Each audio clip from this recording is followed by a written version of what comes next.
When William Edward Boeing arrived in Seattle in the early 1900s, the city was a bustling metropolis of more than 100,000 and growing rapidly. In the first decade of the new century, Seattle was the youngest major city in North America, and it was stretching its muscles. The newly erected Smith Building dominated the city's skyline with its 42-story tower challenging the mighty Cascades. The Seattle public market teemed with activity as farmers trucked their produce to a hungry city.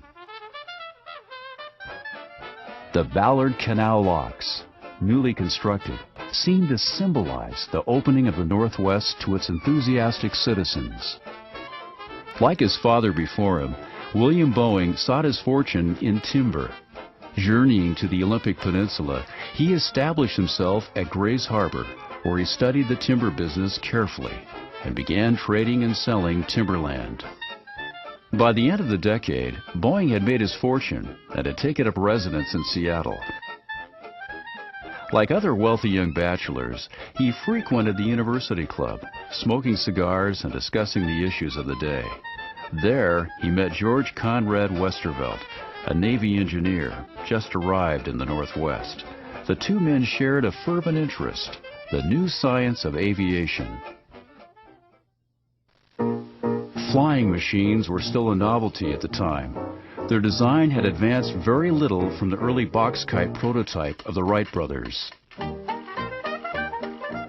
On the morning of July 4th in 1914, Boeing and Westervelt decided to celebrate Independence Day by purchasing rides in an airplane flown by a barnstormer off Lake Washington. Bill Boeing went first. The pilot revved the engine, the craft raced across Lake Washington, then lifted off into the air. Sitting on the lower wing of the plane, Boeing's feet were braced against footrests, his hands gripping the edge of the wing. There were no seat belts. William Boeing was thrilled by the experience.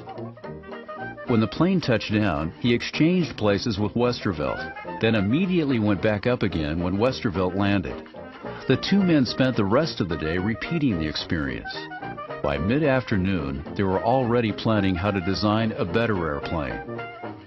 What began as a holiday lark on the 4th of July in 1914 became one of the world's greatest airplane companies.